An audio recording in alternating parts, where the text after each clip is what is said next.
So in our last video, we were determining Q. And so hopefully you've had a chance to go ahead and finish that one off. When I plugged in these values for Q, I got that Q was equal to 1.3, and that's going to be times 10 to the 1, 2, 3, 4, 5, 6, 7th power. Quite a large value there. 1.3 times 10 to the 7th power. So now let's compare Q to K. Q we just found here. K we were given here. Now the value for K is 6.0 times 10 to the negative 2, very small quantity. So in this case, Q is greater than K. In fact, we can say it is much, much greater than K. So the reaction is going to shift towards the side that this is open towards. It's going to shift to the reactants. So you would say it's going to shift to the reactants, or you could say it's going to shift to the left.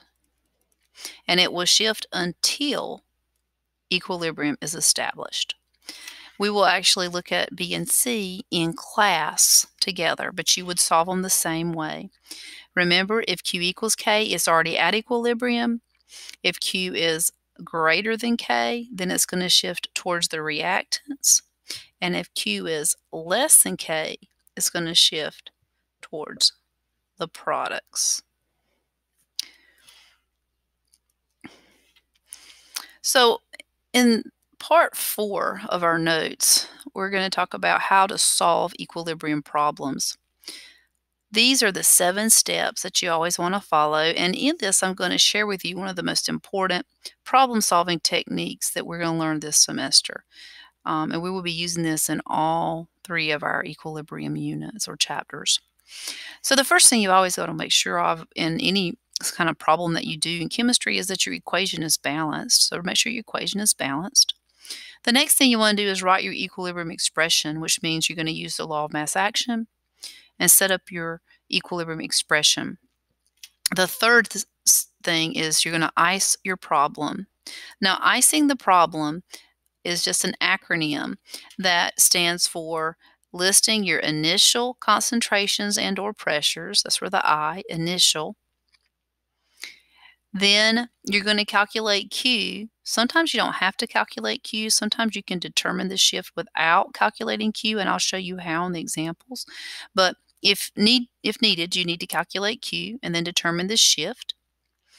Then you're going to define the change or the shift needed to reach equilibrium, and you're going to define that in terms of X.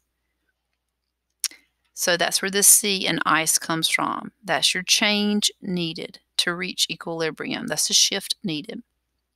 And then finally, you're going to define the equilibrium concentrations and or pressures with respect to the initial concentrations and the change needed. So ICE, initial change, and E here stands for equilibrium instead of end, equilibrium concentrations. Once you do that, you're going to substitute the equilibrium concentrations into your law of mass action and then solve for X. So let's look at an example. Here, you're given an equilibrium reaction. Notice all components are gases. And the Kc is given, these are in terms of concentrations, is 2.0. So that's our equilibrium constant.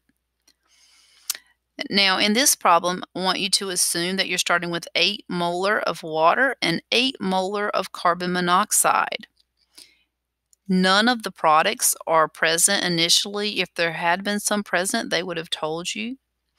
But none of your products are present initially. So there would be zeros in the initial concentrations. And then it wants us to find the concentrations of water, carbon monoxide, hydrogen, and carbon dioxide once they've all reached equilibrium. So step 1, we're going to write the law of mass action. Really, step 1 is to make sure the equation is balanced, but I've already done that. All right, next step was to write the law of mass action. So if you write the law of mass action, of course, K is equal to the concentration of the products raised to their respective powers divided by the concentration of the reactants raised to their respective powers. So we have the law of mass action here. Next, we're going to ice the problem, beginning with the initial concentrations. So ICE. I always draw the table underneath the reaction. That's a very important step. And we're going to define the initial concentrations based on the given. Now, back in the beginning, the problem told us we had 8 molar of water, 8 molar of carbon monoxide.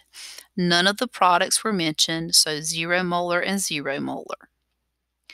Now, we're going to define the change or the shift needed to reach equilibrium. Now, I will say this. You do not need to calculate Q if there's ever any zeros in your initial part of the problem, because what that means is you kind of think of those like there's holes, and it's going to always shift towards where the hole is. So that means when we say it's shifting, it's going to shift in this case towards the products. All right, if you actually calculate your Q here, you would get 0 divided by 64. Okay, so it's gonna shift to the products. So we say minus X is shifting away from the reactants and to the products, plus X plus X. Now I do want to point out to you that the reason these are magnitude of 1 for the X's is because the coefficients here were 1, 1, 1, 1. If, for example, the hydrogen had a 2 coefficient up here, we would have put a 2x here. But it doesn't have a 2, so we're not going to put the 2x. So minus x plus x plus x. This means it shifts away from the reactants and towards the products. So now we're going to define the equilibrium concentrations in terms of x. So bring this down. 8 minus x, 8 minus x, 0 plus x is x, 0 plus x is x. Let me get these scribbles out. I kind of had forgotten that I had plugged in all these already. So we have our equilibrium concentrations defined in terms of x now. So at equilibrium, we have 8 minus x molar for water, 8 minus x molar for the carbon monoxide, x molar for the hydrogen, and x molar for the carbon dioxide. Now we're going to substitute x into our equilibrium concentrations to find the actual concentration. So, oops, let me go back. We're going to plug these into our law of mass action. So remember from the back at the beginning, we were told, let me come back here, that this was our law of mass action. So the K was 2, and we're going to plug these values in and solve for X. So 2.0 equals, for concentration of hydrogen, you're going to plug in X to the first. For concentration of carbon dioxide, you're going to plug in X to the first. Here, we're going to plug in, for the concentration of water, 8 minus X. Here, that's to the first, 8 minus X to the first. Now, let's do the math. 2.0 equals X squared over 8 minus X squared. Notice that's a perfect square and that's a perfect square.